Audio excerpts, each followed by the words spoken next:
wabarakatuh.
Ya.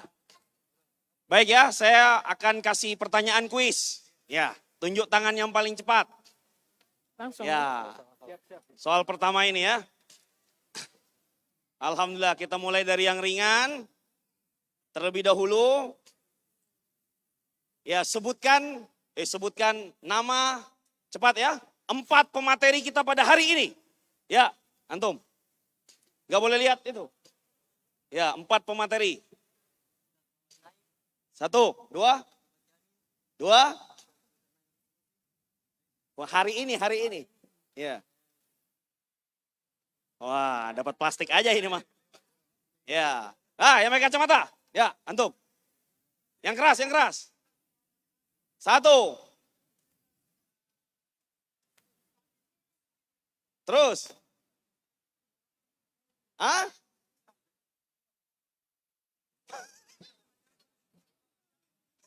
Ustadz Muhammad Jamal dan Ustadz Muhammad Jamil. Wah, Masya Allah. Ustadz Lukman Jamal, Alhamdulillah. Ya, ambil ini, maju ke depan. Masya Allah, Sirwal dari Panitia Tabligh Akbar. Alhamdulillah, Ustadz Lukman Jamal, bukan Muhammad Jamal. Alhamdulillah. Alhamdulillah Bang Andri bawa teman dari Bandung, dari Jakarta. Ya, mungkin sudah pada lihat ya di audio, video promosi. Ya, Masya Allah. Sudah kenal belum? Sudah kenal? Kapan kenalnya? Baru pertama kali ke Maros. Masya Allah. Ya, ini namanya kita suruh perkenalkan sendiri ya. Ya, mau perkenalan pakai bahasa Makassar ini. Ya, Bang Ani. Iya, Bang. Assalamualaikum warahmatullahi wabarakatuh. Waalaikumsalam. Enggak afdol, Bang. Kalau misalkan seperti kata peribahasa, di mana bumi dipijak, di situ langit dijunjung. Yeah. Karena kita harus menghormati budaya setempat, Bang. Apalagi kita berkunjung di sini. Siap. Ya, paling tidak saya ingin memperkenalkan diri dengan bahasa Makassar. Maju lagi. Afwan ya, betul ya? salah ya. Bukan bahasa Sunda ya. Apa kareba? Baji jing. Masya Allah. Bahasa Makassar itu. Arengku Oni Syahrial. Pakyo Oni. Benar kah? Benar. Pamantangan Ri Bendungan Hilir, Jakarta Pusat. Ya, alhamdulillah, Masya Allah, tabarakallah atas undangannya kepada jazakumullah khairan kasiran kepada para panitia dan juga para pihak-pihak yang terkait. Alhamdulillah, Masya Allah, Bang, ana cukup bahagia bisa berkenal dengan jamaah Makassar ini, khususnya di Kabupaten Maros ini, Bang. Alhamdulillah. Dan alhamdulillah sudah Mang Andre coto Makassar, sop konro, tapi belum pisang epe. Nanti kita jalan-jalan. Ya, baik. Bang Andre ada kuis. Ya, alhamdulillah. Nah, kira-kira dulu waktu kita masih kecil lihat beliau. Nah, sekarang angkat tangan. Kira-kira umurnya berapa tahun? Angkat tangan. Apa Ya, bahasa tadi sudah. Makassarnya? Berapa umurnya? Itu biasanya. 40. 40. Betul apa nih? Salah. Dedot. Yang belakang. Kurang. Ya, itu. Ana. Berdiri. Sudah tahu kah? 60. Oh, Kalau pikir bisa sudah kan kakek-kakek. Kelewatan. Ya, ini. 20. Ya. 30. 5. Salah. Tuh. 40. 48. Ada lagi? Ada lagi yang lebih tepat. Ya. Ya. Bapak, bawa baju putih. Berapa? 70. 70. Masa sih, Pak? Yang benar, Pak. Masya Allah. Segitunya ya? 70. 20.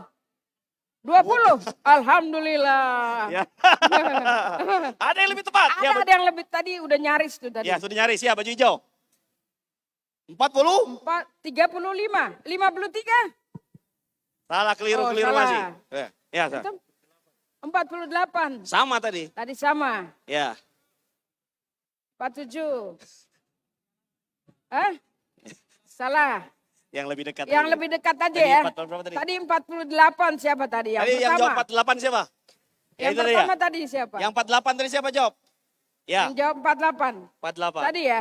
Oke. Ya. Eh, Berapa umur Bang Oni sekarang? 49 pasti. 49. 49, Masya Allah. Ya. Ya, maju ke depan. Ya, sini. Baik. Alhamdulillah. 49 Pak, bukan 70. 49. Masya Allah. Alhamdulillah kita bagi-bagi kebahagiaan ya. Nah, barakallahu fikum. Ya. Alhamdulillah. Keren, Sip, mudah-mudahan ya subhanallah semakin segar ya. Baik, kita cukupkan dulu Bang Oni. Siap, Ya, Bang. Ustadz Mustamin sudah siap? Yep. Kita kembalikan lagi kursinya. Masya Allah. Alhamdulillahirabbil alamin. Gurunda kita Al-Ustadz Mustamin Musaruddin hafizahullah taala sudah siap.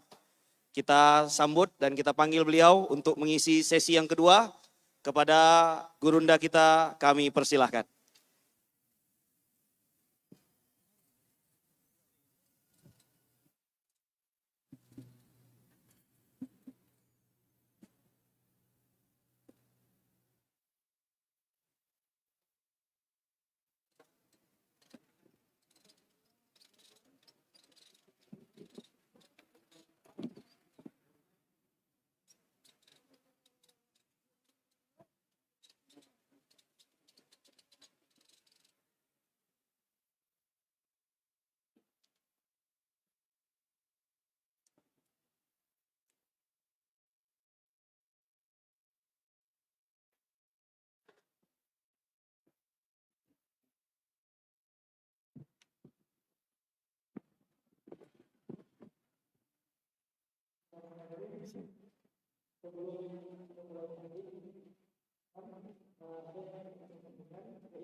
Yang memarkir kendaraannya di pantai tak berombak atau PTB agar kiranya segera digeser karena para pedagang PTB sudah ingin memasang lapaknya.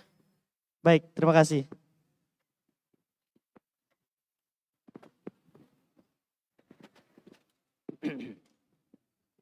Cek.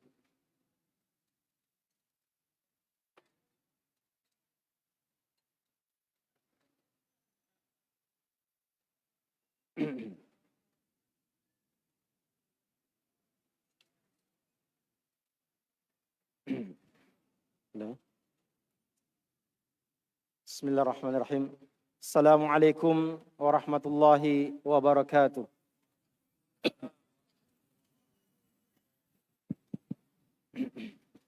Innal hamdalillah nahmaduhu wa nasta'inuhu wa nastaghfiruh wa na'udzu billahi min shururi anfusina wa min sayyiati a'malina.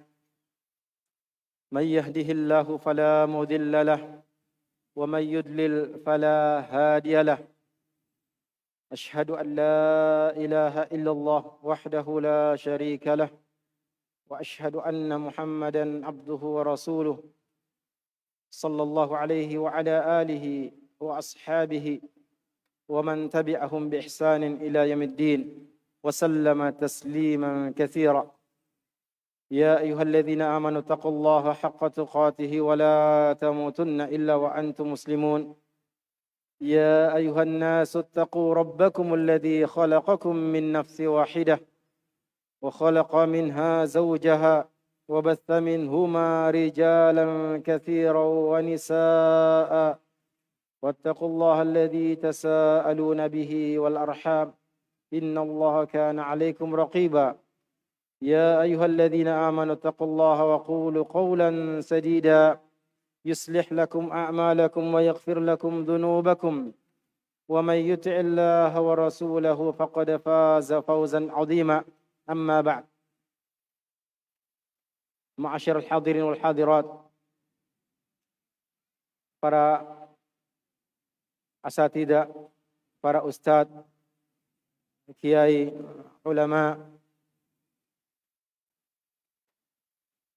Ikhwani wa akhwati hadirin wal hadirat rahimani wa rahimakumullahu taala. Alhamdulillah, pada siang ini sebagai materi kedua dari kegiatan tabligh akbar yang kita selenggarakan di Masjid Markas Al-Islami Maros ini. Setelah tadi ada penyegaran katanya, walaupun saya tidak melihat dari monitor, hanya mendengar suaranya saja. Ya, mudah-mudahan ini menyegarkan, menjadikan yang ngantuk jadi kembali fresh lagi, menjadi segar lagi. Apalagi setelah makan siang biasanya diikuti dengan rasa ngantuk. Makanya tadi saya tidak makan siang, makan nasi saja. Baik. Memang tidak makan siang, karena waktunya tadi yang dikhawatirkan tidak terlambat sampai ke tempat kita yang mubarak ini.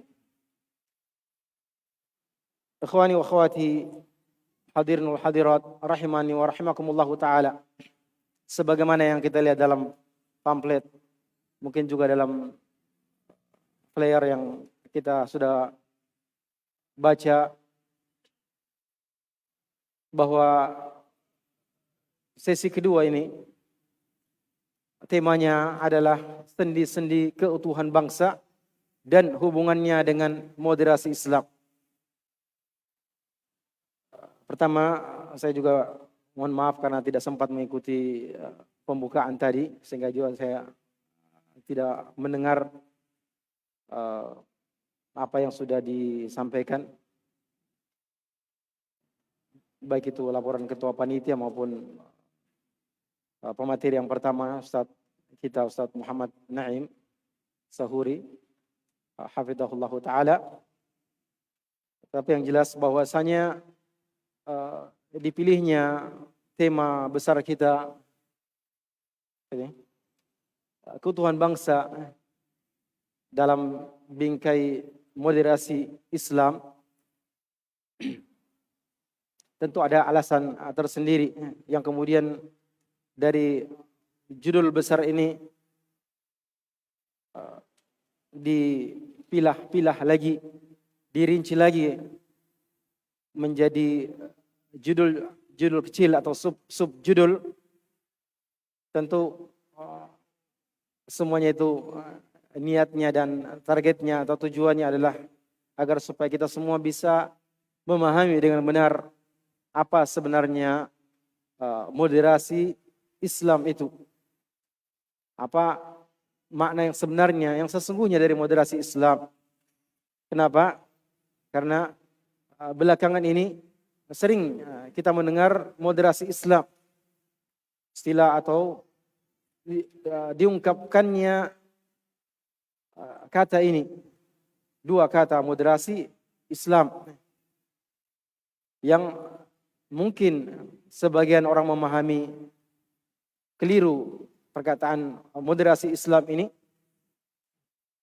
Nah, mereka menganggap bahwasanya Islam itu adalah sesuatu yang perlu dimodernisasi, sehingga istilah moderasi Islam mereka anggap sesuatu yang baru yang dimasukkan ke dalam Islam supaya dia bisa relevan dengan keadaan, dengan kondisi di zaman sekarang atau dengan kondisi budaya setempat.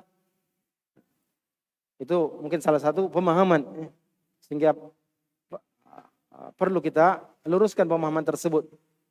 Nah, padahal kalau kita mengetahui makna yang sebenarnya dan kenyataan yang sesungguhnya daripada ajaran Islam, bahwasanya ajaran Islam adalah ajaran yang sangat moderat, penuh dengan moderasi di dalamnya, sehingga dikatakan di ajaran yang moderat, yang tidak perlu dimodernisasi, tidak perlu diperbaharui, tidak perlu diganggu-gugat lagi, tidak perlu diganggu-ganggu, tidak perlu memerlukan penyesuaian.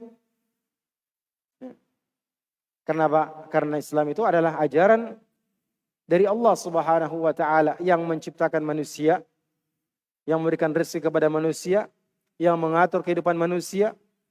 Bahkan sebelum manusia itu diciptakan oleh Allah Subhanahu wa taala, bahkan sebelum diciptakannya langit dan bumi, Allah Subhanahu wa taala telah menetapkan kehidupan manusia dalam bentuk takdirnya, sebagaimana dalam hadis tentang takdir. Setelah Allah Subhanahu wa taala menciptakan qalam, Allah taala memerintahkan qalam itu untuk mencatat maqadir khalaiq. Kapan waktunya? 50.000 tahun sebelum Allah taala menciptakan langit dan bumi. Innallaha kataba maqadir khalaiq qabla an yakhluqa as-samawati wal ard bi 50 alf sanah. Sesungguhnya Allah telah menetapkan takdir-takdirnya makhluk 50.000 tahun sebelum Allah menciptakan langit dan bumi. Sehingga Allah yang maha mengetahui hambanya, apa yang nampak dari hambanya, apa yang tersembunyi, apa yang akan terjadi, apa yang telah terjadi, dan apa yang akan terjadi pada setiap hambanya, di setiap waktu, setiap zaman, seluruh hamba, seluruh makhluknya. Allah mengetahui. Tentu Allah lebih mengetahui apa yang pantas, apa yang sesuai, apa yang cocok bagi setiap hamba di setiap zaman dan di setiap tempat. Tidak terkecuali. Nah, kemudian tema kita adalah sendi-sendi keutuhan bangsa. Ketika akhirnya dalam pertemuan asatidzah, setelah sebelumnya sebenarnya bagian saya bukan judul ini, tapi akhirnya pada pertemuan yang terakhir saya mendapatkan judul ini. Saya sempat berpikir ini apakah kita harus membicarakan ini butuh waktu yang lama sebenarnya. Ketika tadi sempat ada perubahan jadwal yang hampir saja kita kena penalti, dapat jam 45 menit tadi. Makin pusing lagi. Bagaimana apa yang mau dibicarakan dalam waktu yang 45 menit itu. Saya cuma kadang-kadang tadi mungkin tinggal saya bahasa Makassarnya atau bahasa Bugisnya, saya hello saja. Sampaikan salam, assalamualaikum, apa kabar semuanya. Kemudian habis waktu 45 menit. Baik. Itu berkaitan dengan sendi-sendi keutuhan bangsa. Yang mungkin saja kita akan membicarakan tentang bangsa, bagaimana terbentuknya bangsa. Itu yang sempat terbetik, bahkan sudah ditulis kerangka daripada pembahasan sebenarnya. Tapi mengingat waktu yang terbatas, mungkin kita berusaha untuk membahasnya dengan sangat-sangat ringkas dengan pertolongan Allah Subhanahu wa taala. Fa nasallahu jalla wa ala yusahhil umurana wa yarzuqna ilman nafi'an wa rizqan thayyiba wa amalan mutaqabbala innahu waliyyu dzalik wal qadir alaihi. Jemaah sekalian rahimani wa rahimakumullahu taala. Pertama berbicara tentang bangsa atau keutuhan bangsa kita, keutuhan suatu bangsa tentunya tidak lepas dari membahas tentang apa sebenarnya tujuan manusia menjadi suatu bangsa. Dan kenapa bangsa itu harus dijaga eksistensinya, dijaga keutuhannya. Dia tidak pecah, tidak porak-poranda, tidak, mungkin bahasa kita, bahasa kasarnya, tidak terhambur, tidak tahambur mungkin. Tidak retak, tapi selalu utuh dalam satu kesatuan. Bangsa manapun dia. Bangsa manapun dia. Dan bahwasanya keadaan manusia yang diciptakan oleh Allah Subhanahu wa taala sebagai makhluk sosial, yang memerlukan satu dengan yang lainnya, yang tidak mungkin dia hidup sendirian. Ya, yang kemudian karena kebutuhannya, keperluannya terhadap orang lain sampai mereka hidup bermasyarakat, yang kemudian terbentuklah bangsa. Nah, terbentuklah satu bangsa. Nah, bagaimanapun bentuk satu bangsa tersebut, seperti yang terjadi pada orang-orang sebelum kita, bentuknya ada kerajaan-kerajaan, nah, sampai datangnya satu negara yang namanya negara kita Indonesia ini, yang kalau kita gali sejarah bagaimana terbentuknya negara Indonesia, tentu dari negara-negara kecil, negara-negara yang terdiri dari kerajaan-kerajaan yang merasakan memiliki semangat yang sama, artinya semangat nasionalisme yang sama untuk menyatukan kekuatan mereka menjadi satu bangsa yang besar, sehingga terbentuklah bangsa yang namanya bangsa Indonesia. Demikian pula negara yang lain. Dan terjadinya manusia itu berbangsa-bangsa sebagaimana sebelumnya bersuku-suku, bergolongan-golongan, itu adalah sesuatu yang sifatnya kauni, sifatnya sesuatu yang telah ditakdirkan oleh Allah Subhanahu wa taala, merupakan ketentuan Allah Subhanahu wa taala yang tidak bisa dilawan, karena Allah taala yang menetapkan hal tersebut terjadi. Allah Subhanahu wa taala berfirman, "Ya ayuhan nasu inna khalaqnakum min dzakari wa untha waja'alnakum syu'uban wa qabaila lita'arafu inna akramakum 'indallahi atqakum innallaha 'alimun khabir." Wahai sekalian manusia, sesungguhnya kami, kata Allah Ta'ala, telah menciptakan kalian dari laki-laki dan perempuan, dan kami jadikan kalian, kata Allah, berbangsa-bangsa dan bersuku-suku, lita'arafu, agar kalian bisa saling mengenal. Bisa saling mengenal. Dalam ayat ini Allah Ta'ala tegaskan bahwa Allah yang menjadikan manusia itu berbangsa-bangsa, bersuku-suku. Nah, sampai terjadilah bangsa-bangsa. Nah, kemudian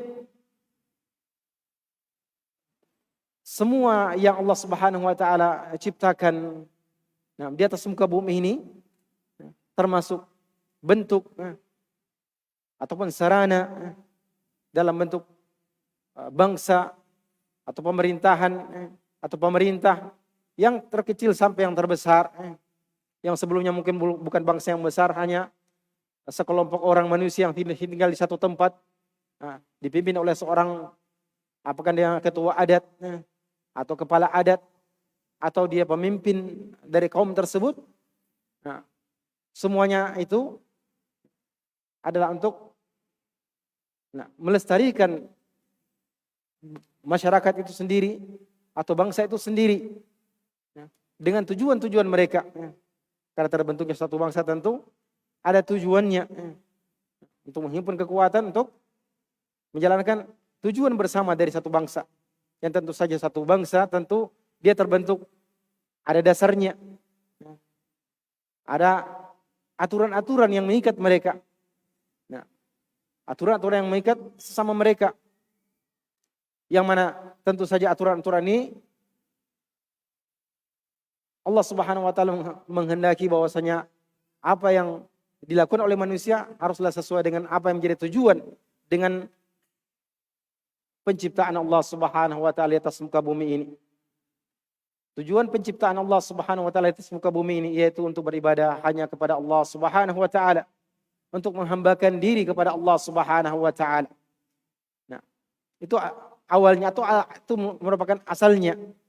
Nah, sehingga apapun yang diatur oleh suatu bangsa seharusnya sesuai dengan tujuan daripada penciptaan Allah Subhanahu wa taala atas muka bumi ini, yaitu untuk mentauhidkan Allah Subhanahu wa taala, menghambakan diri kepada Allah Subhanahu wa taala dengan menjadikan Allah taala satu-satunya yang diibadahi, dan menjalankan ketaatan-ketaatan kepada Allah Subhanahu wa taala, melaksanakan perintah-perintahnya dan meninggalkan segala yang dilarang oleh Allah Subhanahu wa taala. Karena Allah taala tidak menciptakan manusia itu begitu saja. Diciptakan, diberikan rezeki, makanan, tumbuh-tumbuhan, hewan, dan rezeki yang lainnya. Kemudian diciptakan begitu saja, tidak ada perintah, tidak ada larangan, tidak ada aturan hidup. Manusia diberikan aturan oleh Allah Subhanahu wa taala. Diberikan aturan oleh Allah Subhanahu wa taala. Maka setiap umat itu ada diutus oleh Allah Subhanahu wa taala kepada mereka seorang rasul untuk menjelaskan aturan-aturan Allah Subhanahu wa taala, untuk menunjuki mereka apa yang diridhoi oleh Allah Subhanahu wa taala dan apa yang dimurkai oleh Allah Subhanahu wa taala. Nah, supaya tidak ada alasan, tidak ada hujjah, li'alla yakuna linnas hujjatun 'ala Allah, agar supaya tidak ada alasan nanti pada hari kiamat mereka beralasan kami tidak tahu ini, kami tidak melanggar perintah Allah, ketentuan Allah taala karena belum diutus seorang rasul kepada kami. Nah, baik. Itulah asalnya sesungguhnya Allah Subhanahu wa taala menjadikan manusia itu di atas muka bumi ini, memberikan rezeki kepadanya untuk menghambakan diri atau mengabdikan diri kepada Allah Subhanahu wa taala. Sehingga bukanlah tujuan satu yang namanya negara, misalnya negara Islam itu ada negara yang dinamakan dengan istilah khilafah, misalnya khalifah, dengan seorang khalifah, itu bukanlah tujuan. Tapi itu adalah wasilah untuk mendapatkan tujuan. Tujuan yang sesungguhnya adalah menjalankan ketaatan kepada Allah Subhanahu wa taala, menjalankan aturan-aturan Allah Subhanahu wa taala. Sehingga apapun bentuknya, selama yang dituju atau dilaksanakan adalah tujuan daripada apa yang dikehendaki oleh Allah Subhanahu wa taala, maka itu sudah sesuai dengan apa yang dikehendaki oleh Allah Subhanahu wa taala. Apapun bentuknya. Nah, kalau kita bicara tentang negara, kita lihat setelah zaman Rasulullah SAW ada khilafah, ada khalifah. Sejak Muawiyah seterusnya bukan lagi khalifah yang sebagaimana yang disebutkan dalam teori-teori bahwa Abu Bakar dipilih dengan musyawarah oleh para sahabat. Setelah itu Umar bin Khattab dengan wasiatnya Abu Bakar dan seterusnya. Tetapi boleh dikatakan setelah itu ada monarki atau kerajaan, dan itu memungkinkan dalam Islam. Demikian pula mungkin saja namanya satu negara, namanya dasarnya atau bentuknya dengan nama tertentu, tetapi yang menjadi ukuran adalah apa menjadi tujuannya, bagaimana dijalankannya, apa yang menjadi tujuan daripada bangsa tersebut. Nah, baik. Itu sedikit saja. Takut jadi bingung sendiri ya. Baik. Kemudian jemaah sekalian rahimani wa rahimakumullah taala, berkaitan dengan moderasi Islam, maka sebelumnya kita tentu sudah mengenal sedikit banyak, apalagi insyaallah taala dalam materi yang pertama tadi sudah dikupas dengan baik atau dengan tuntas pengertian dari moderasi Islam, demikian pula pengaruhnya, apalagi berkaitan dengan moderasi Islam tadi.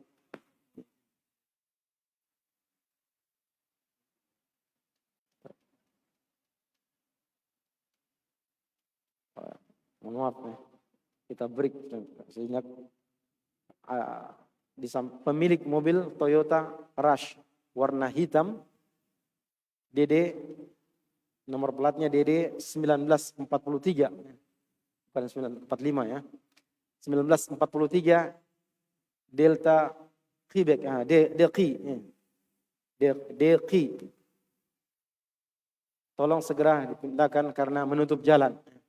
Jadi yang merasa memiliki kendaraan tersebut, Toyota Rush warna hitam DD 1943 DQ tolong segera dipindahkan karena menutup jalan. Untuk pemiliknya kita ucapkan syukran wa jazakallahu khairan atas pengertiannya. Tadi saya waktu masuk mendengar ada diumumkan yang menemukan HP. Sebenarnya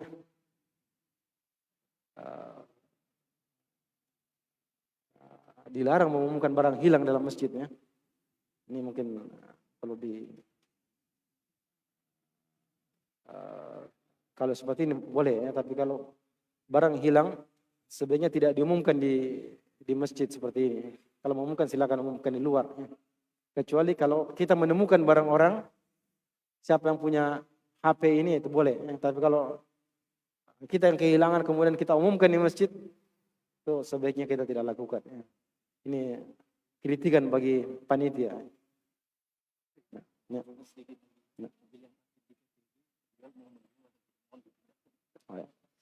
Kemudian kendaraan mobil yang parkir di PTB. Apa itu PTB?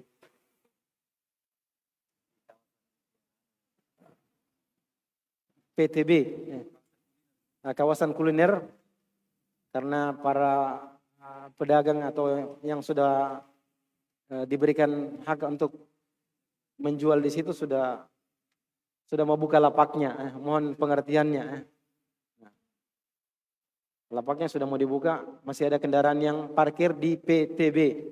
Mohon pengertiannya. Baik.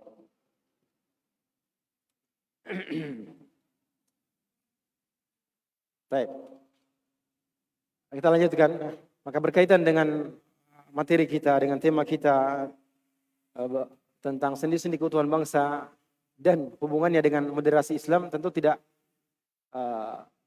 kita perlu kembali mengingatkan diri kita tentang Islam itu sesungguhnya.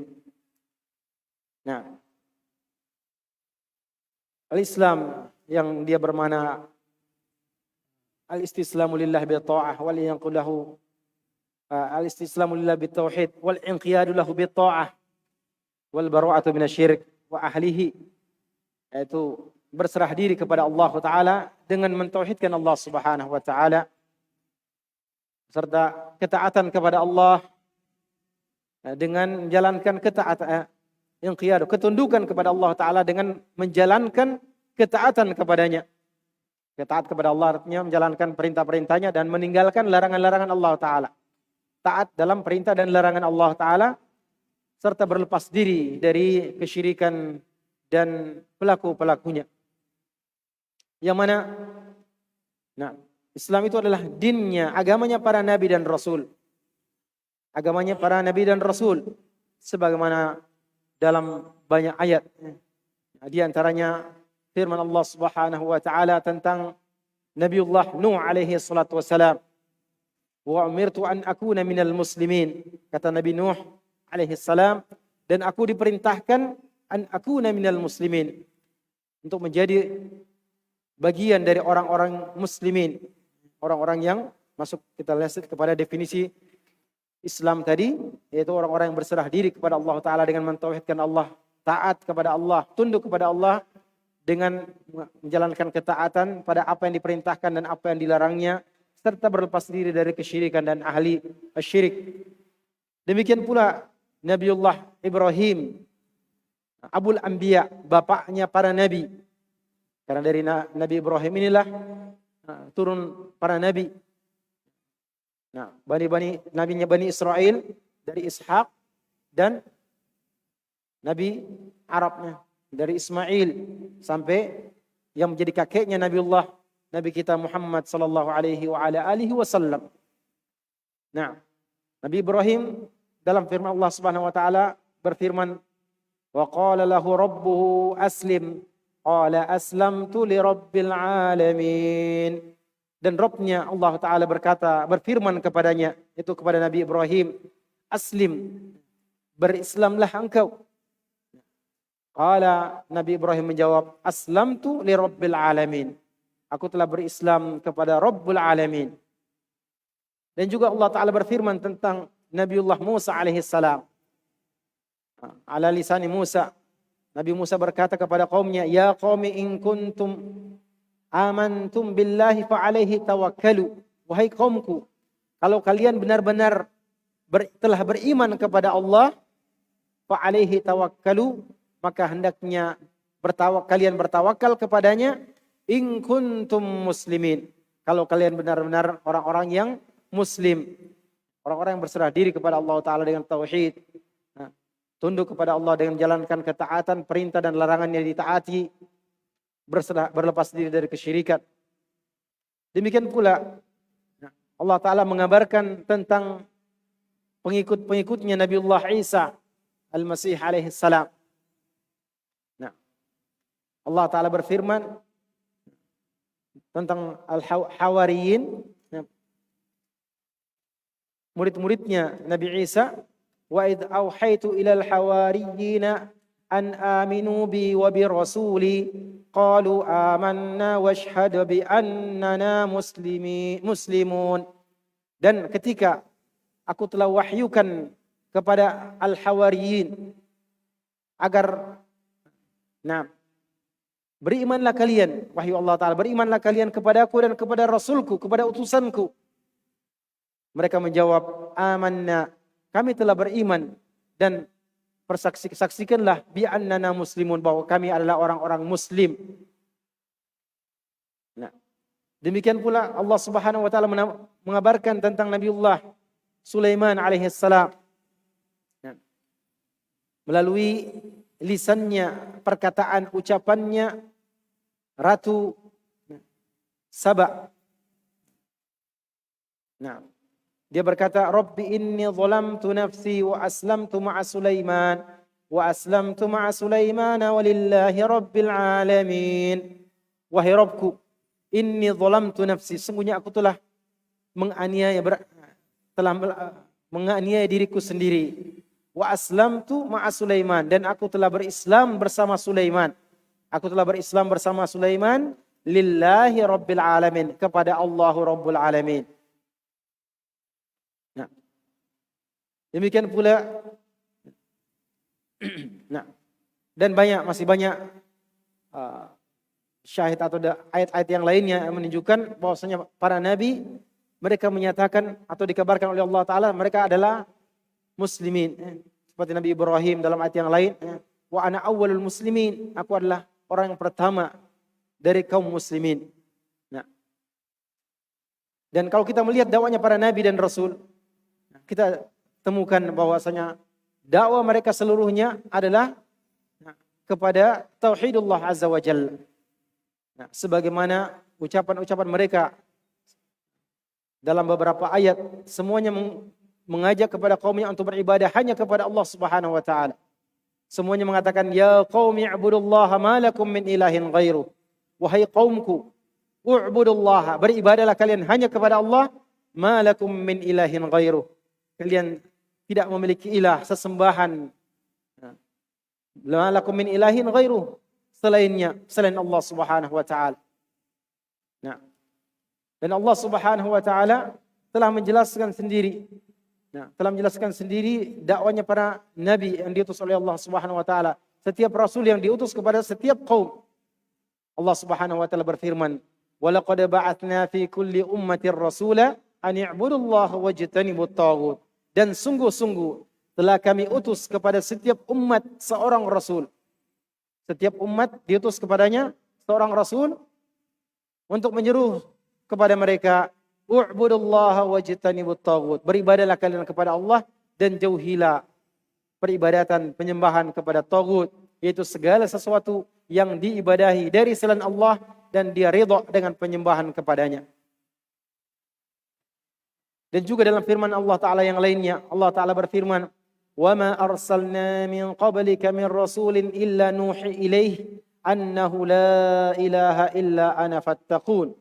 Dan tidaklah, kata Allah Ta'ala, wa ma arsalna, tidaklah kami utus min qablika min rasul, seorang rasul pun sebelummu wahai Muhammad, melainkan nuhi ilaihi, kami beri wahyu kepadanya, annahu la ilaha illa ana, bahwasanya tiada ilah, tiada sembahan yang berhak untuk disembah, diibadahi, illa ana, kecuali aku, kata Allah, fattaqun, maka bertakwalah kalian kepada aku.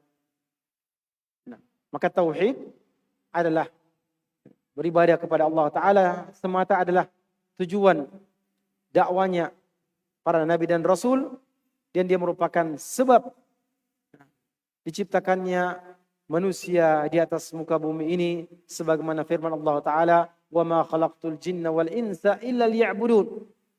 Wa ma khalaqtul jinna wal insa illa liya'budun, dan tidak aku ciptakan jin dan manusia kecuali agar mereka beribadah hanya kepadaku. Nah, dan yang dimaksud dengan al-Islam di sini adalah din. Nah, agama yang Allah Subhanahu wa taala utus dengannya para nabi dan rasul. Nah, para nabi dan rasul. Dan syariat yang dikatakan syariat Islam, meskipun semua dakwanya nabi dan rasul adalah mengajak kepada Islam, untuk berserah diri kepada Allah Ta'ala, untuk bertauhid kepada Allah Subhanahu wa Ta'ala.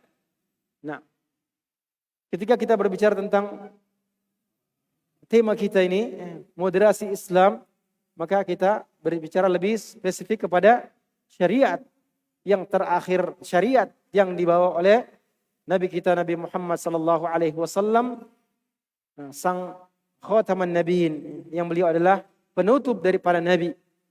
Penutup para nabi. Nah, yang mana nabi-nabi sebelum beliau alaihi salatu wasallam diutus oleh Allah Subhanahu wa taala untuk kaumnya saja.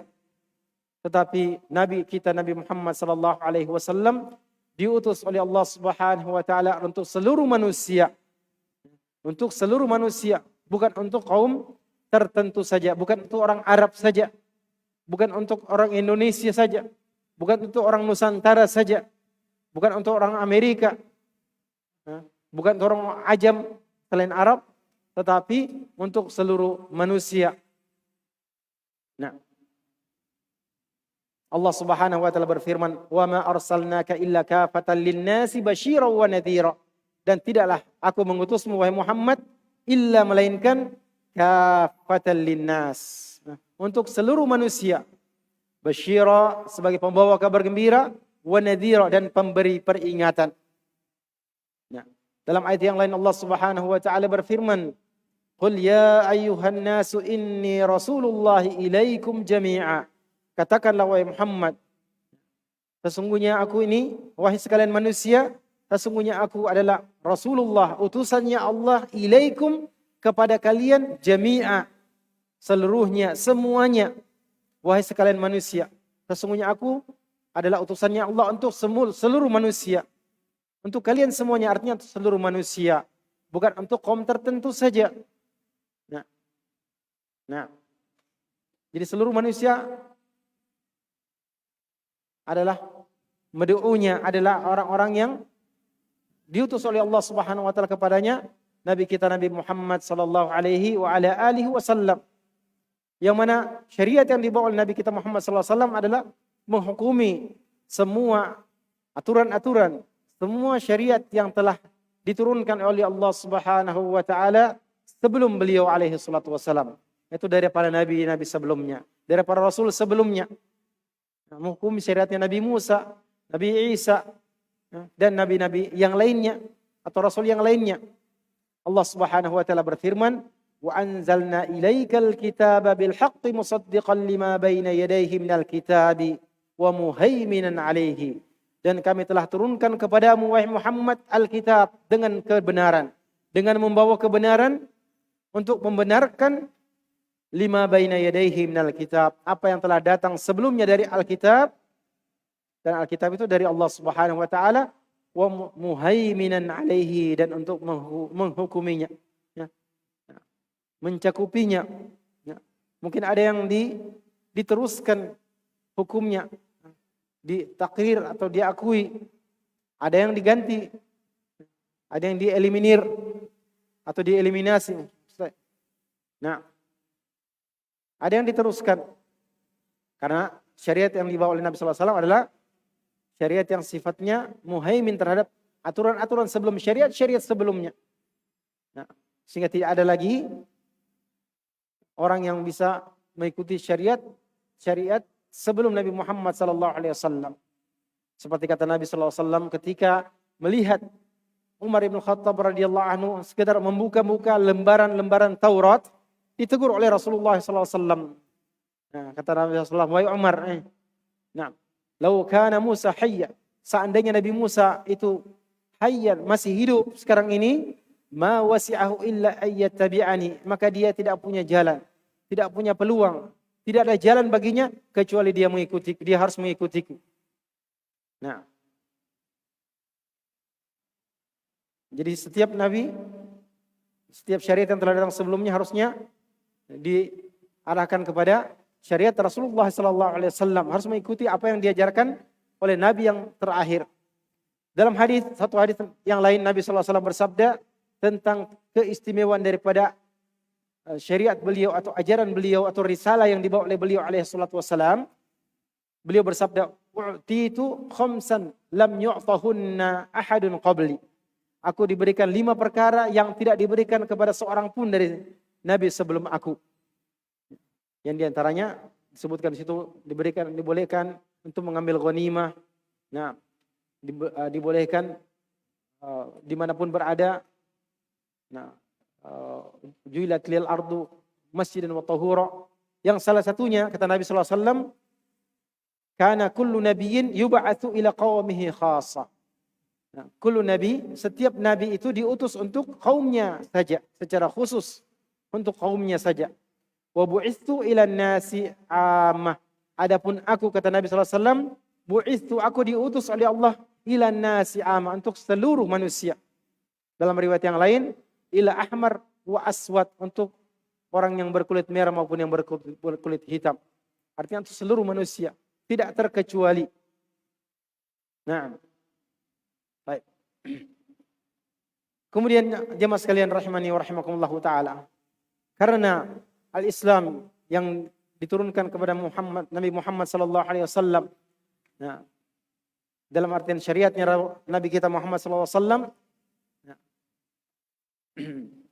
adalah untuk seluruh umat dan diturunkan kepada nabi dan rasul yang terakhir yang diturunkan kepada manusia, maka tentulah syariat itu harus akan sesuai, cocok, nah, relevan di setiap dan sempurna di setiap masa, setiap zaman, di setiap waktu dan di setiap tempat. Nah, dia tidak perlu lagi ada penambahan, tidak perlu ada penyesuaian, tidak perlu ada perubahan. Nah, dan Allah Subhanahu wa taala telah menjamin kesempurnaan apa yang diturunkan kepada Nabi Muhammad sallallahu alaihi wasallam. Telah dijamin kesempurnaannya. Allah taala berfirman, "Al-yauma akmaltu lakum dinakum wa atmamtu alaikum ni'mati wa raditu lakumul Islam madina." Pada hari ini telah aku sempurnakan bagi kalian agama kalian, dan aku telah cukupkan Islam, dan aku telah cukupkan nikmatku atas kalian, dan aku telah ridhoi Islam menjadi agama bagi kalian. Nah, telah disempurnakan. Nah, sehingga tidak perlu yang namanya perubahan, penyesuaian, nah, atau modernisasi. Nah, perlu dimodernkan karena tidak ketinggalan zaman. Nah, aturan-aturan Islam itu sudah ketinggalan zaman, tidak sesuai dengan budaya sekarang. Mungkin pada budaya Arab ada yang berkata seperti itu. Mungkin cocok dengan budaya pada zaman Rasulullah SAW, budaya Arab mungkin pada waktu itu. Sekarang tidak cocok. Apakah benar pernyataan seperti itu? Tentu saja tidak benar. Allah Ta'ala telah jamin kesempurnaannya, dan tidak ada syariat yang agama atau aturan yang diturunkan oleh Allah Subhanahu wa taala yang diridhoi kecuali Islam. Allah Subhanahu wa taala berfirman, "Innad dina 'indallahil Islam."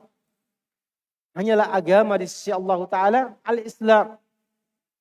Nah, Allah Ta'ala berfirman dalam ayat yang lain, "Wa may yabtaghi ghairal islami dinan falan yuqbala minhu wa huwa fil akhirati minal khasirin." Barang siapa yang mencari selain Islam sebagai agama untuknya, sebagai agama baginya, falan yuqbala minhu, maka tidak pernah akan diterima darinya. dan dia pada hari akhirat nanti termasuk orang-orang yang merugi. Nah, penegasan dari Allah Ta'ala, nah, tidak diterima orang yang mau mengambil selain Islam sebagai agama yang dianutnya, dipanutinya atau diambilnya. Nah, baik.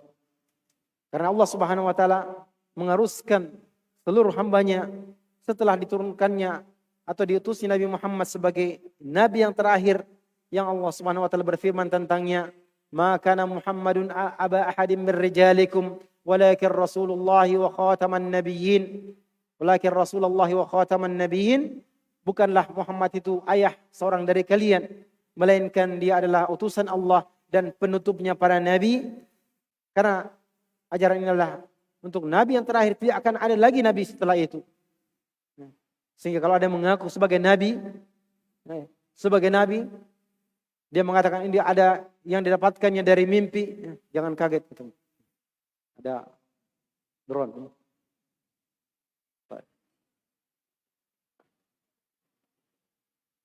Sebagai nabi, maka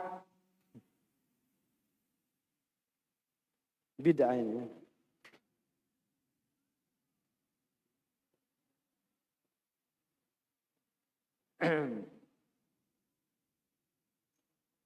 Maka itu tentu batil, karena la nabiyya ba'dah, tidak ada lagi nabi setelah Rasulullah sallallahu alaihi wa ala alihi wasallam.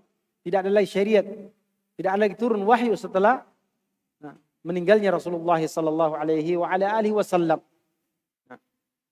Maka karena sudah tidak lagi wahyu, Allah yang mengetahui apa yang terbaik bagi hambanya. Allah lebih mengetahui apa yang terbaik bagi hambanya. Pada masa lalu, pada sebelum diutusnya Nabi Muhammad SAW, yang kita dapatkan dengan khobar dari kitabullah dan sunnah Rasulullah SAW, pada zaman Nabi SAW, dan apa yang akan terjadi setelah beliau, dan bahkan apa yang akan terjadi setelah kita ini, setelah kehidupan kita di zaman sekarang ini, tahun 2022, 1444 Hijriah, yang kita tidak tahu kapan kiamat, kita tidak tahu apa yang terjadi, maka Allah yang lebih mengetahui apa yang terbaik bagi hamba-hambanya. Allah yang lebih mengetahui aturan-aturan apa yang cocok, yang selalu sesuai bagi hamba-hambanya dalam segala aspek kehidupannya. Segala aspek kehidupannya. Tentu saja dalam hal akidah tidak akan pernah berubah. Akidah, tujuan penciptaan manusia di atas muka bumi ini adalah untuk beribadah hanya kepada Allah Ta'ala. Dia tidak pernah akan berubah. Nah, yang berubah itu adalah syariat dalam masalah ibadah dengan diutusnya para bergantinya Nabi dan Rasul. Tapi setelah Nabi yang terakhir, tidak akan ada lagi perubahan dalam syariat. Tidak lagi perubahan.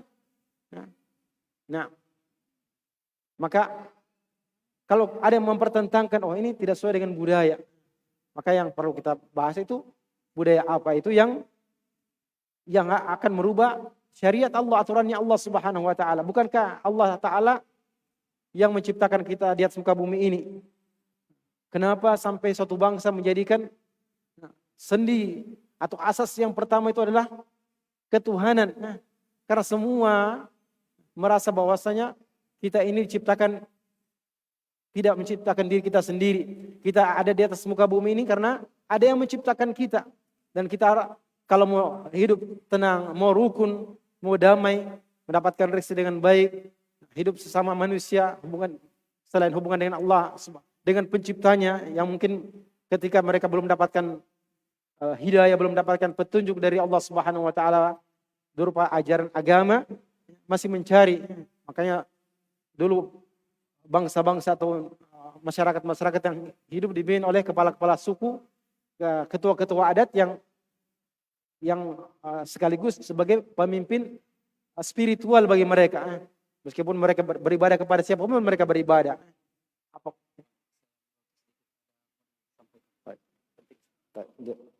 Saya serta perhatian bagi yang merasa parkir kendaraannya wisata kuliner akan segera memindahkan, karena para penjual pedagang kaki lima segera menempati wisata kuliner. Untuk itu kami umumkan mobil-mobil yang parkir di wisata kuliner DD 1254 Queen Suzuki Camry. Lagi DD 1254 Queen Suzuki Carry. Mohon untuk dipindahkan kendaraannya dari wisata kuliner. Kedua, DD 1029 S Queen Suzuki R3. Berikut DP 1196 DF Avanza Putih. DD 1370 MK Etios Merah. DP 1472 DF Honda Mobilio Aquabu. DD 1034 FU Agia Putih. DD 1038 LF Xenia Silver. DD 1927 UC Ras Aquabu.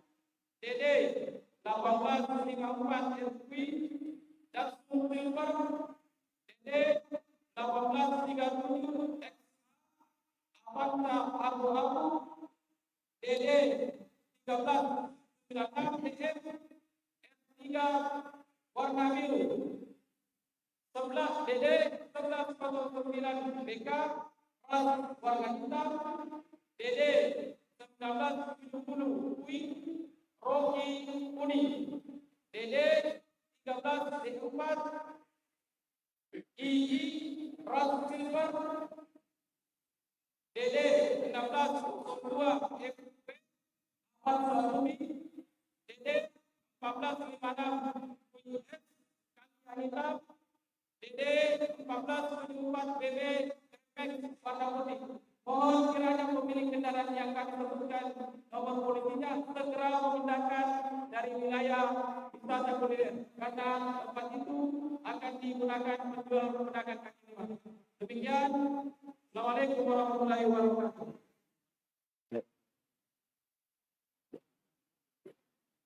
Sudah mentakkid ya. Menegaskan lagi. Ini mohon pengertiannya bagi pemilik kendaraan yang plat dan sifat atau ciri mobilnya telah disebutkan tadi untuk memindahkan kendaraannya ke tempat yang layak. Tempat yang layak atau yang sesuai atau yang telah disiapkan. Nah, supaya tidak berulang lagi.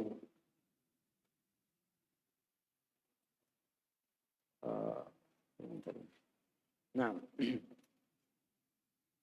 maka kita lanjutkan. Alhamdulillah, begitulah Islam itu selalu akan cocok karena Allah Subhanahu Wa Taala yang agama ini dari Allah Subhanahu Wa Taala, dari pencipta manusia. Yang aturan itu dibuat oleh yang menciptakan kita, yang menciptakan manusia, bukan hasil olah pikiran manusia, bukan dari pemikiran-pemikiran terbaik, tapi diambil dari aturan Allah Subhanahu Wa Taala yang diturunkan kepada para nabi dan rasul. Yang nabi dan rasul tersebut dibuktikan kebenaran risalah mereka bahwa mereka adalah utusan Allah Subhanahu Wa Taala dengan mukjizat-mukjizatnya dan keterangan sehingga bisa diakui bahwa mereka adalah utusan Allah Subhanahu Wa Taala. Karena Allah tidak mungkin menurunkan malaikat di atas muka bumi ini. Pasti menurunkan dari bangsa manusia juga. Nah, sebagai utusannya Allah yang memberikan keterangan bagaimana hidup di atas muka bumi ini. Nah, bagaimana berjalan di atas muka bumi ini untuk mencapai tujuan. Sehingga itulah yang diinginkan oleh ajaran Islam yang sesungguhnya. Dia akan selalu sesuai dengan keadaan, selalu cocok dengan keadaan kapanpun itu. Dan tidak akan bertentangan kalau dengan apapun itu, kalau ajaran itu sesuai dengan kehendak Allah Subhanahu Wa Taala. Tidak bertentangan dengan nilai-nilai ajaran Allah Subhanahu Wa Taala.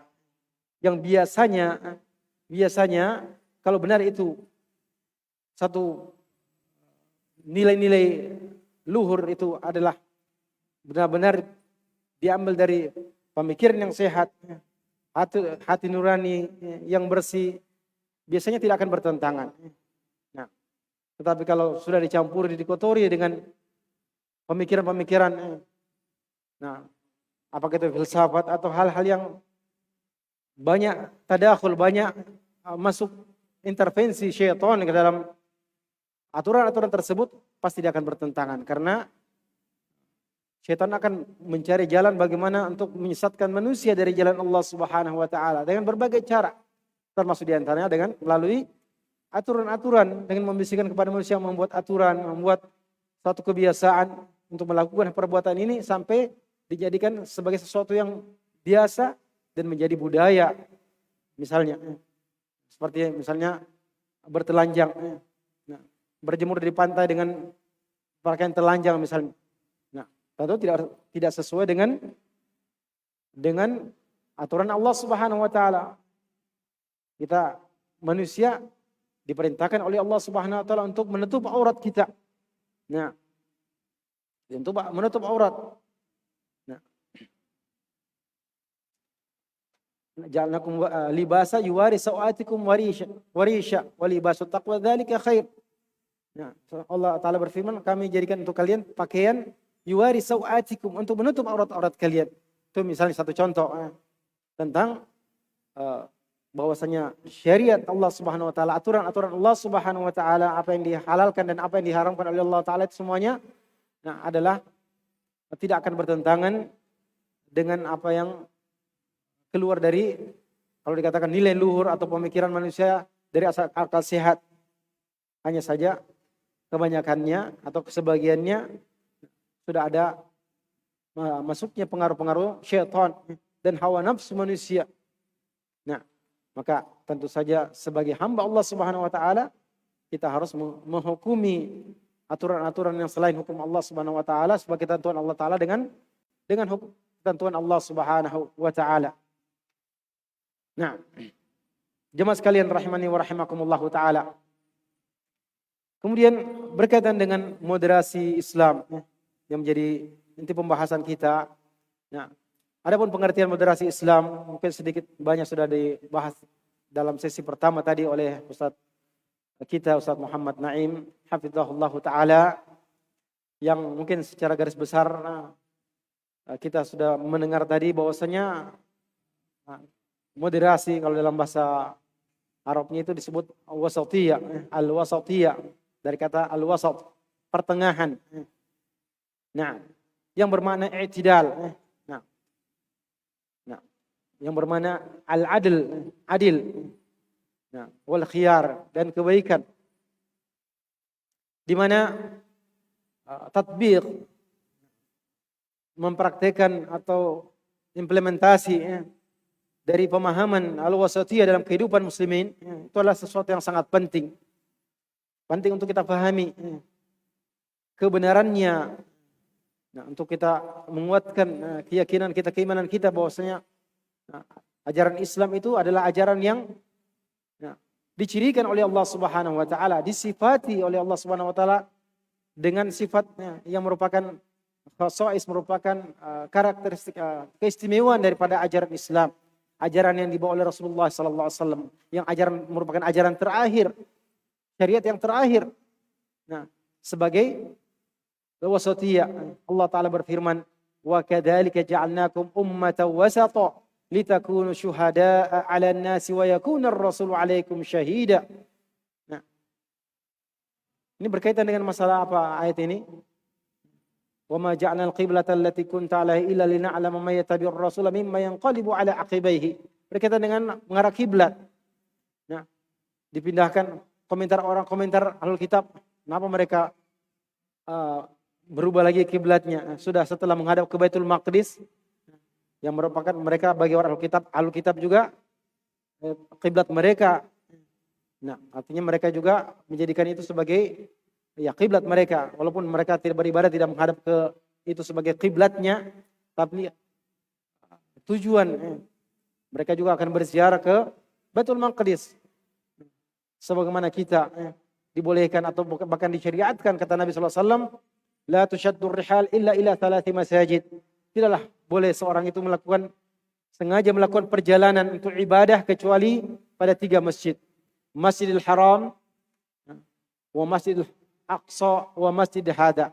Masjidil Haram, Masjidil Aqsa dan masjidku ini yaitu Masjid Rasulullah sallallahu alaihi wa ala alihi wasallam. Nah, itu merupakan kiblat. Kenapa mereka jadikan itu berubah lagi ke Baitullah? Nah, setelah sebelumnya mereka diarahkan oleh Allah Ta'ala ke Baitul Maqdis. Nah, maka Allah Ta'ala menerangkan bahwasanya umat ini adalah umat yang pertengahan, umat yang adil. Nah, ada keadilan dalamnya. Nah, adil dalam apa maknanya keadilan di sini? Tidak berlebihan, tapi tidak juga bergampangan. Nah, dia bukan umat yang ghali, gulu, bukan juga yang jafa, ya, yang lalai, yang bergampangan dalam agamanya. Allah Subhanahu wa taala jadikan umat ini sebagai umat yang wasata, litakunu, yang mana keadilannya ini, wasatnya ini menjadi alasan Allah Subhanahu wa taala menjadikan umat ini sebagai saksi. Ya, sebagai saksi, litakunu syuhada 'alan nas, agar kalian bisa menjadi saksi terhadap manusia. Nah, siapa manusia ini? Mereka adalah orang-orang yang diutus kepada mereka Rasul Allah Subhanahu wa taala, utusan Allah kepada mereka. Ketika para rasul ditanya oleh Allah Ta'ala, apakah kalian hal balagtum? Apakah kalian sudah sampaikan? Ya, sudah sampaikan risalah yang ditugaskan kepada kalian untuk disampaikan? Mereka menjawab, balagna ya Rabb. Kami telah sampaikan. Nah, ditanya umatnya, apakah Rasul yang diutus kepada kalian sudah menyampaikan? Mereka membantah, belum disampaikan kepada kami. Maka umat Islamlah yang dijadikan oleh Allah Subhanahu wa taala sebagai saksi bahwa mereka para nabi, rasul yang diutus kepada setiap umat itu, setiap kaum itu telah menyampaikan risalah kepada mereka. Apa yang diamanahkan oleh Allah, diemban oleh mereka untuk disampaikan kepada kaumnya, telah disampaikan semuanya. Litakunu syuhada 'alan nas. Nah, kenapa? Dari mana umat Islam itu bisa menjadi saksi? Karena umat Islam itu mengetahuinya dari kitabullah, dari kisah-kisah para nabi sebelumnya bahwa mereka sudah sampaikan.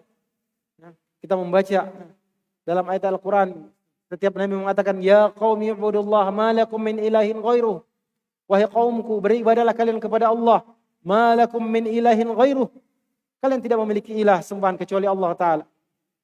Kita baca dari keterangan dari hadis-hadis Rasulullah sallallahu alaihi wasallam, sabda Rasulullah sallallahu alaihi wasallam yang menceritakan tentang para nabi sebelum beliau alaihi wasallam, bagaimana dakwah mereka, bagaimana mereka dimusuhi, bahkan bagaimana para nabi itu bahkan dibunuh oleh kaumnya sendiri, dikhianati oleh kaumnya. Nah, kita baca. Yang tentu saja untuk mengetahuinya, pengetahuan kita itulah yang dinamakan ilmu. Litakunu syuhada 'alan nas wa yakuna ar-rasul 'alaikum syahida. Maka dari sini ada isyarat bagi kita tentang pentingnya ilmu. Nah, karena tidak mungkin seorang itu bisa bersaksi kalau tidak ada ilmunya. Allah Subhanahu wa taala berfirman, illa liman syahida bil haqqi wa hum ya'lamun. Illa, kecuali bagi orang yang bersaksi syahida bil haqqi, akan kebenaran. Nah, dengan kebenaran, wa hum ya'lamun, sementara mereka mengilmuinya, mereka berilmu tentangnya. Mereka punya dasar ilmu. Nah, Islam ini cirinya adalah al-adl, al-wasatiyah. Wasatiyah itu bukan sesuatu yang mau dia adakan. Jadikan Islam itu punya sifat wasatiyah, tidak. Dia sudah punya, diturunkan oleh Allah Ta'ala dengan ciri itu. Nah, wa kadzalika ja'alnakum ummatan wasata. Dalam semua aspeknya, dalam segala aspeknya, dalam afkar pemikiran, akidah, dalam ibadah, dalam akhlak, dalam bukti. Nah, saya katakan tadi mungkin sudah disebutkan sebagiannya. Nah, karena apa? Karena adanya gulu dan jafa, dua taraf, sisi, ya dua sisi yang berbeda, yang saling bertolak belakang antara gulu dan jafa, berlebihan dan jafa, ya, bergampangan. Nah, dalam agama-agama, ya, demikian pula dalam anwa' syara'i, dalam jenis-jenis syariat ada gulu dan jafa. Misalnya dalam satu syariat sebelum Nabi kita Muhammad SAW, bahkan syariat yang dibawa oleh Nabi Musa itu tentang toharo, itu sangat keras, sangat ekstrim keras, untuk membersihkan najis yang ada pada pakaian misalnya, itu harus dihilangkan tempatnya. Bukan dihilangkan najisnya, dibersihkan, tapi dihilangkan tempatnya. Nah, mungkin dipotong bagiannya itu. Keras, berlebihan. Kalau kita katakan berlebihan. Kalau kita setelah kita mempelajari Islam, kita akan mengatakan menilai itu terlalu berlebihan. Sementara dalam syariat di bawah Nabi Isa terlalu bergampangan. Jadi ada yang keras, ada yang bergampangan, lebih mudah. Nah, antara yang orang yang sesat dan orang yang al-maghdubi alaihim, orang yang dimurkai oleh Allah Subhanahu wa taala, dan orang yang sesat. Itu sudah disebutkan Ustaz Naim tadi, ada ya. Dalam Al-Fatihah, ihdinas siratal mustaqim, itulah umat syariat Islam. Nah, ghairul maghdubi alaihim waladhdallin, bukan orang-orang yang dimurkai oleh Allah taala. Apa cirinya orang al-maghdubi alaihim? Mereka waladhdallin, orang sesat. Siapa waladhdallin? Yang al-maghdubi alaihim, kenapa mereka al-maghdubi alaihim? Punya ilmu tapi tidak menjalankan ilmunya. Ada misalnya tentang hukum rajam misalnya. Orang Yahudi suatu waktu Nabi melihat orang yang diarak, wajahnya dicoret-coret, dikasih arang wajahnya. Ditanya kenapa itu? Oh, dia berzina. Nabi tanyakan, apakah begitu yang kalian dapati hukumnya orang zina yang muhsan, yang sudah berkeluarga, sudah menikah dalam kitab kalian? Coba perlihatkan kitabnya. Dia ambil kitabnya, ditutupi dengan jempolnya. Ditutup dengan jempol. Hukum rajam yang ada di situ. Jadi mereka ada ilmu tapi mereka tidak melaksanakannya. Sementara yang satu sisi yang dhalin adalah orang sesat. Banyak ibadahnya tapi tidak dilunasi oleh ilmu. Maka umat Islam dia beribadah, ibadahnya, amalannya itu haruslah dilandasi oleh ilmu. Nah, itu di antara bentuknya tuh, contohnya. Nah, di mana para sahabat radhiyallahu taala anhum ketika menafsirkan firman Allah taala, wa kadzalika ja'alnakum ummatan wasata litakunu syuhada 'alan nas wa yakuna rasul 'alaikum syahida, kata mereka, ai ja'alnakum ummatan adla, kami jadikan kalian sebagai umat yang adil, wa khiyara, dan umat yang terbaik.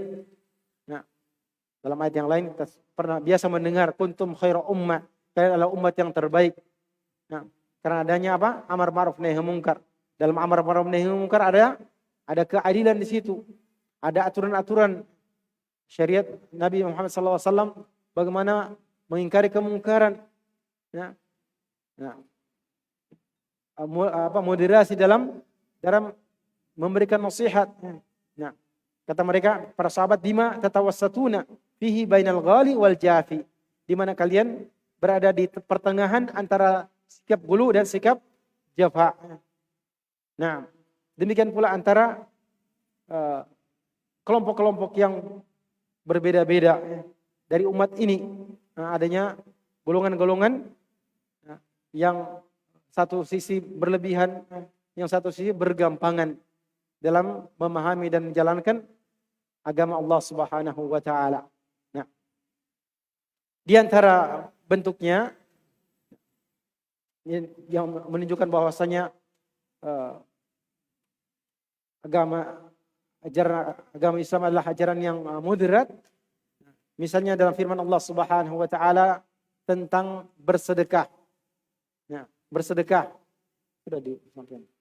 Allah taala berfirman, "Wa la taj'al yadaka maghlulatan ila unuqik wa la tabsutha kullal basti." Ya. Dan janganlah engkau jadikan tanganmu maghlula ila unuq, terbelenggu ke lehermu. Artinya kikir, tidak memberikan sama sekali. Ditahannya, tidak ada yang diberikan meskipun sedikit. Wala tabsutha kullal basti, tapi jangan juga dilepaskan semuanya, dibentangkan dengan sepenuhnya. Ketika mau bersedekah, memberikan seluruhnya diberikan. Tidak ada disisakan untuk keluarganya, bahkan untuk dirinya sendiri dan keluarganya tidak disisakan. Semuanya diberikan. Tapi, nah, pertengahan, tengah-tengah, tidak kikir, tidak ditahan semuanya, tidak juga diberikan semuanya. Diberikan ya, sikap yang tengah-tengah. Ya. Demikian pula dalam firman Allah Subhanahu wa taala, "Walladzina idza anfaqu lam yusrifu wa lam yaqturu wa kana baina dzalika qawama." Yaitu orang-orang yang ketika mereka berinfak, membelanjakan harta mereka, mereka itu lam yusrifu, tidak boros. Wa lam yaqturu, tidak juga kikir, yang ditahan. Sama yang sifat pertama tadi, maghlula. Wa kana baina dzalika qawama. Tetapi mereka adalah tegak di atas dua sifat tersebut, sifat ekstrim. Yang satu terlalu dihambur-hamburkan hartanya, boros. Yang satunya terlalu kikir, berpikir panjang. Mungkin sudah, nanti orang sudah tidak perlu lagi, baru dia memberikan hartanya. Nah, dalam hadis Rasulullah bersabda, "Inad dini yusr." Sesungguhnya agama ini mudah. Walan yushaddad dina ahadun illa ghalabah. Sesungguhnya agama ini mudah dan tidaklah seorang itu berlebih-lebihan dalam agamanya kecuali dia akan terkalahkan. Nah, Allah turunkan agama ini sebagai sesuatu yang mudah, ringan, tidak ada yang berat, mudah sekali. Sholat 5 waktu saja mudah. Coba kita bandingkan dengan syariat Nabi Musa yang kewajibannya 50 kali sehari semalam, 50 kali. Kita cuma 5 waktu. Nah, mudah. Maka kata Nabi SAW, "La nishadda dina ahadun illa ghalabah." Tidak seorang itu berlebih-lebihan. Sudah diberikan keringanan, mau mencari yang berat-berat. Nah, baik. Demikian pula dalam hadis Nabi SAW bersabda, dalam hadis Ummul Mukminin Aisyah radhiyallahu anha, kata Ummul Mukminin Aisyah radhiyallahu anha, "Ma khuyira," inna Nabi sallallahu alaihi wasallam, "Ma khuyira baina amrayna illa ikhtara aisarahuma." Tidaklah Nabi sallallahu alaihi wasallam itu diberi pilihan antara dua perkara, melainkan dia pilih yang paling mudah di antara keduanya. Nah, dalam hadis yang lain Nabi sallallahu alaihi wasallam bersabda, "Ahabbud din ila Allah al-hanafiyatu samha." Agama yang paling dicintai oleh Allah adalah al-hanafiyatu samha, al-hanafiyah. Agama yang lurus menuju kepada Allah Subhanahu wa taala, yang jauh dari penyimpangan, jauh dari kecondongan. Al-hanif itu artinya tidak menyimpang. Tidak menyimpang, jauh dari yang menyimpang. Nah, as-samha yang ringan, yang enteng, yang mudah. Nah, dalam hadis yang lain Rasulullah bersabda, "Halakal mutanatti'un." Binasalah orang yang terlalu menyusahkan diri, berlebihan menyusahkan diri, sampai 3 kali diulangi oleh Nabi SAW. Ketika Rasulullah SAW mengutus Mu'adz bin Jabal dan Abi Musa al-Asy'ari untuk berdakwah ke Yaman, Rasulullah bersabda kepada keduanya, "Yassira wa la tu'assira, basyira wa la tunaffira." Nah, wa tatawwa'a. Kalian berdua beri kabar gembiralah dan jangan kalian menyusahkan. Basyira, yassira wa la tu'assira. Berilah kemudahan, mudahkanlah, jangan susahkan, jangan dipersulit. Dan beri kabar gembira dan jangan menjadi membuat orang lain lari. wa tatawwa, dan bekerja samalah kalian, saling ta'awunlah kalian, saling bekerja samalah kalian. Nah, itu diantara bentuk dalil-dalil bahwa hanya agama Islam adalah agama yang al-wasatiyah, yang moderat, yang mana pengaruh daripada moderatnya Islam itu terlihat pada dalam banyak perkara. Di antaranya adalah peranannya dan pengaruhnya dalam menjaga keutuhan bangsa dalam banyak poin. Bagaimana peranan wasatiyatul Islam itu dalam menjaga keutuhan bangsa. Nah, bangsa apapun itu, atau satu bangsa. Seperti kita misalnya, kita bangsa Indonesia dengan sistem pemerintahan seperti dengan masyarakatnya yang majemuk, yang diantara semboyannya atau dasarnya atau pilar-pilarnya adalah Bhinneka Tunggal Ikanya. Nah, diantara pilarnya juga adalah Pancasilanya. Nah, dan pilarnya adalah Undang-Undang Dasar 1945. Nah, itu semua wasatiyatul Islam pasti akan sejalan dan akan menguatkan, menjaga keutuhan bangsa. Kenapa? Karena pengaruh daripada wasatiyatul Islam. Di antaranya adalah tentang ajaran kewajiban untuk mendengar dan taat kepada ulatul amr muslimin, pemimpin kaum muslimin. Nah, pemimpin kaum muslimin, ya mungkin kita sudah sering mendengar teori pemimpin kaum muslimin itu dipilih dengan 3 cara ataupun 4 cara. Kita katakan di kondisi sekarang ini pemimpin kaum muslimin dipilih dengan cara pemilihan umum. Nah, tapi kewajiban kita sebagai seorang muslim dengan perintah Allah Subhanahu wa taala kepada kita adalah untuk taat. Tidak melihat bagaimana caranya dia terpilih. Karena Nabi sallallahu alaihi wasallam perintahkan kita untuk taat, mendengar dan taat. Bahkan kata Nabi sallallahu alaihi wasallam, "Wa in ta'ammaru 'alaikum abdun habasyi." Meskipun yang memimpin kalian seorang budak Habasyi. Bagaimana seorang budak? Budak Habasyi itu orang Ethiopia. Dalam hadis satu riwayat disebutkan ka'na ra'suhu dabiba, seakan-akan kepalanya itu seperti dabiba, seperti kismis. Nah, tidak ada tampang-tampang bisa jadi akan dipilih jadi pemimpin. Tapi mungkin dia jadi penguasa dengan ghalabah. Misalnya Allah takdirkan dia menggunakan kekuatan senjata, dia jadi pemimpin. Demikian pula misalnya dipilih oleh rakyat dengan sistem yang ada pada waktu itu, dia jadi pemimpin kaum muslimin, dia menjadi penguasa. Maka yang wajib kita jalankan adalah bagaimana kita menjalankan ketaatan kepada penguasa tersebut.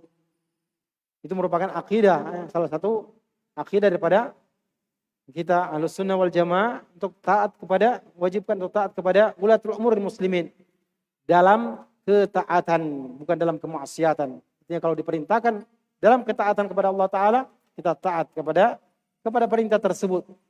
Nah, karena Allah Subhanahu Wa Ta'ala berfirman, Ya ayyuhalladzina amanu atiiullaha wa atiiur rasul wa ulil amri minkum. Wahai orang beriman, taatlah kalian kepada Allah dan taatlah kalian kepada Rasul dan pemimpin kalian. Dalam hadis yang diriwayatkan oleh Bukhari dan Muslim dari Abu Hurairah radhiyallahu anhu, Rasulullah bersabda, "Man ata'ani faqad ata'a Allah wa man 'asani faqad 'asallaha. Wa man yuti'ir al-amir faqad ata'ani wa man yu'sil amir faqad 'asani." Nah, Rasulullah bersabda, barang siapa yang taat kepadaku, sungguh dia telah taat kepada Allah. Siapa yang berdurhaka kepadaku, dia telah durhaka kepada Allah. Siapa yang taat kepada amir, dalam riwayat yang lain, amiri, siapa yang taat kepada pemimpinku. Nah, artinya pemimpin yang dipimpin oleh pemimpinku, artinya orang yang dipilih oleh masyarakat ataupun rakyat tersebut, maka sungguh dia telah taat kepadaku. Dan barang siapa yang durhaka kepada pemimpin, maka sungguh dia telah durhaka kepadaku. Banyak hadis yang lainnya, ternyata tidak cukup waktunya. Nah, Di antara hadis yang lain Rasulullah bersabda, "As-sam'u wa ta'a 'alal mar'al muslim fi mahabba wa kariha ma lam yu'mar bi ma'siyah wa idza umira bi ma'siyatin fala sam'a wala ta'ah." Nah, itu dalam masalah ketaatan dalam keadaan dipaksa ataupun dia senang hati, dia wajib untuk taat kepada penguasa. Alaika bisami alaika as-sam'a at-ta'a wa ta'a fi usrika wa yusrika wa mansyatika wa makrahika wa atharatin alaika. Wajib atasmu untuk mendengar dan taat dalam keadaan susah dan keadaan mudah, dalam keadaan engkau bersemangat, suka rela, dan dalam keadaan terpaksa, dan dalam keadaan engkau dirugikan. Nah, bahkan dalam keadaan kita dirugikan dari segi dunia kita. Nah, Rasulullah SAW ketika dalam hadis yang diriwayatkan oleh Imam Muslim dari Salamah bin Yazid al-Ju'fi, Rasulullah dia berkata kepada Rasulullah SAW, "Ya Rasulullah, ara'aita in qamat alaina umara yas'aluna haqqahum wa yamna'una haqqana, fama ta'muruna?" Wahai Rasulullah, apa pendapatmu kalau yang memimpin kami para pemimpin yang mereka meminta kepada kami hak-hak mereka dan mereka tidak memberikan kepada kami apa yang menjadi hak kami. Hak kami mereka tidak berikan. Misalnya diperlakukan dengan adil, kita dizalimi, itu hak kita untuk tidak dizalimi. Fama ta'muruna, apa yang kau perintahkan kepada kami? Rasulullah bersabda, "Isma'u wa ati'u." Dengarlah kalian dan taatlah kalian. Fa inna ma alaihim ma hummilu wa alaikum ma hummiltum. Karena alaihim, kewajiban mereka apa yang dibebankan kepada mereka, dan mereka akan dihisab dan akan mempertanggungjawabkan apa yang mereka telah lakukan di dunia ini, dan kewajiban kalian juga apa yang dibebankan kepada kalian untuk taat kepada Allah, taat kepada Rasulnya, dan kepada pemimpin-pemimpin kalian, penguasa kalian. Ya, kita tidak akan ditanya oleh Allah Ta'ala apa yang dilakukan pemimpin kita kepada kita. Tidak. Yang ditanya adalah apa yang kita sudah, kewajiban kita yang telah kita lakukan kepada mereka. Apakah kita sudah tunaikan kewajiban kita? Ya. Kata Nabi SAW dalam hadits yang lain, "Tas'aluna Allah ma lakum." Kalian silakan meminta kepada Allah apa yang menjadi hak kalian. Ya, tu'adduna ma alaikum. Kalian tunaikan apa yang menjadi kewajiban kalian. Tunaikan apa yang menjadi kewajiban kalian, sementara untuk menjadi hak kita, nah, kalau kita tidak diberi, kita minta kepada Allah Subhanahu wa taala. Jadi bukan dengan melawan penguasa atau membicarakan kezalimannya di majelis-majelis qahwa, misalnya minum kopi, atau apalagi di mimbar, apalagi sampai mengajak orang mendengarkan di pinggir-pinggir jalan atau di tengah jalan misalnya, dengan membuat demo atas kezaliman daripada penguasa. Itu bukanlah jalan yang sesuai dengan aturan ataupun petunjuk Rasulullah sallallahu alaihi wasallam, di mana ketaatan kepada mereka itu menjadi sebab kesatuan, terjaganya kesatuan kalimah. Nah, ketika masih ada wibawa, karena ditaatinya penguasa, ada wibawa, orang semua bisa berjalan semuanya dengan seperti biasanya, orang bisa beribadah kepada Allah Ta'ala, menjalankan ibadahnya, menjalankan aktivitasnya, karena masih terjaganya kesatuan. Nah, masyarakat masih taat kepada penguasanya, kemudian juga aturan-aturan yang lain, misalnya kerukunan di antara sesama warga dari satu bangsa, masyarakat dari satu bangsa, mereka masih mengikuti aturan-aturan dari yang dibuat, termasuk hukum-hukum positif yang dibuat yang sesuai dengan aturan Allah Subhanahu wa taala tentunya, karena biasanya dibuatnya aturan-aturan itu diilhami atau dilendasi oleh dasar ketuhanan atau dasar apa yang sesuai dengan apa yang dikehendaki oleh Allah Subhanahu wa taala. Habis 5 menit lagi. Baik. Nah, banyak lagi hal yang berkaitan, artinya asar ketika kaum muslimin taat kepada penguasanya, maka itu salah satu faktor yang menguatkan lestarinya atau eksisnya satu suatu bangsa. Kemudian di antaranya juga adalah wajibnya untuk nasihat, memberikan nasihat kepada pemimpin kaum muslimin. Bahkan demikian pula kepada seluruh kaum muslimin.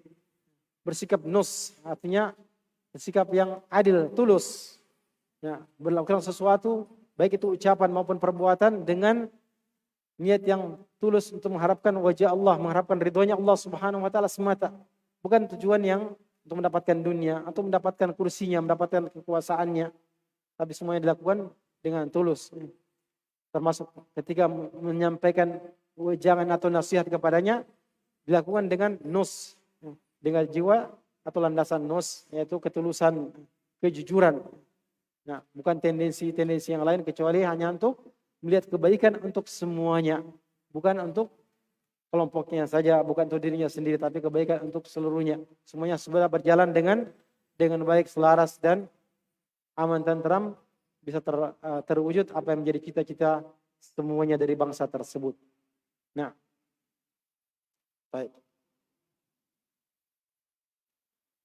Demikian pula apa yang kita lakukan ini adalah bagian daripada nus kepada seluruh kaum muslimin. Ketika kita menyampaikan ajaran Allah Subhanahu wa taala, bagaimana petunjuk Islam tentang Islam yang sesungguhnya, bagaimana gambaran ajaran Islam sesungguhnya, bahwa ajaran Islam ajaran yang sempurna.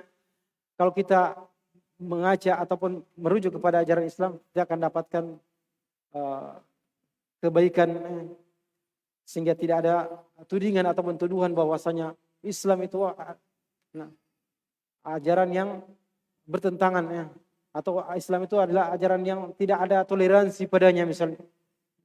Semuanya sudah ada, termasuk dalam bertoleransi bagaimana hidup, dan bahkan telah dipraktikkan dalam hidupnya Rasulullah SAW. Bagaimana hidup dengan selain dengan hidup dengan kaum muslimin, bagaimana juga hidup sampai bertetangga dengan orang-orang selain kaum muslimin, seperti bagaimana Nabi bertetangga dengan orang Yahudi, bagaimana dia bermuamalah dengan orang selain Islam. Nah, yang kalau kita gali dan kita pelajari, yang waktunya kita tidak mungkin bagi kita untuk menggali semuanya, kita akan dapatkan begitu banyak bimbingan Islam, petunjuk atau gambaran Islam tentang kemuliaan Islam itu sendiri, bahwa ajaran Islam ajaran yang moderat, dan kalau kita semua memahaminya dan benar, kita yakin bahwasanya Islam itu bukanlah ancaman bagi eksistensi suatu bangsa, bukanlah ancaman bagi kekokohan dan lestarinya bangsa apapun di dunia ini. Karena Islam itu tidak menjadikan satu bentuk tertentu dari satu sebagai tujuan, tetapi tujuannya adalah bagaimana manusia itu hidup di atas muka bumi ini menjadi hamba Allah Ta'ala, hidup satu sama lain sebagaimana ditakdirkan oleh Allah Subhanahu wa taala, berbangsa-bangsa, bersuku-suku, untuk mendapatkan tujuan daripada diciptakannya dia di atas muka bumi ini untuk menjadi hamba Allah Ta'ala, berbakti dan bertakwa, taat kepada Allah pada apa yang diperintahkan dan pada apa yang dilarang oleh Allah Subhanahu wa taala. Adapun itu hanyalah sebagai sarana untuk terciptanya apa yang menjadi tujuan menciptakannya manusia di atas muka bumi ini, sebagai pengertian tentang Islam yang sesungguhnya. Mohon dimaafkan atas saudara keterbatasan. Selain keterbatasan waktu, mungkin keterbatasan dalam hal penyampaian. Apalagi ada kamera depan sini, mungkin sebagian kita, mungkin saya sendiri tidak biasa dengan kamera. Juru kamera, walaupun sudah akrab dengan juru kamera, tapi dengan kameranya tidak akrab. Baik. Fa nasallallahu jalla wa ala ay yu'allimana ma yanfa'una wa yanfa'na bima 'allamana. Kita mohon kepada Allah Ta'ala agar mengajarkan kepada kita apa yang bermanfaat, benar-benar bermanfaat bagi kita, dan memberikan kepada kita semua manfaat dari apa yang telah diajarkan oleh Allah Ta'ala kepada kita. Wa iya ja'alana mimma yastami'una al-qawla fayattabi'una ahsanah, dan agar menjadikan kita semua termasuk orang-orang yang mendengarkan perkataan dan mengambil yang terbaik dari apa yang telah didengarnya itu. Innahu waliyu dzalika wal qadir alaihi, Wassallallahu wasallam ala nabiyina Muhammadin wa ala alihi wa sahbihi ajma'in. Subhanakallahumma bihamdik, asyhadu an la ilaha illa anta astaghfiruka wa atubu ilaik. Wa akhiru da'wana anil hamdulillahi rabbil alamin. Assalamualaikum warahmatullahi wabarakatuh.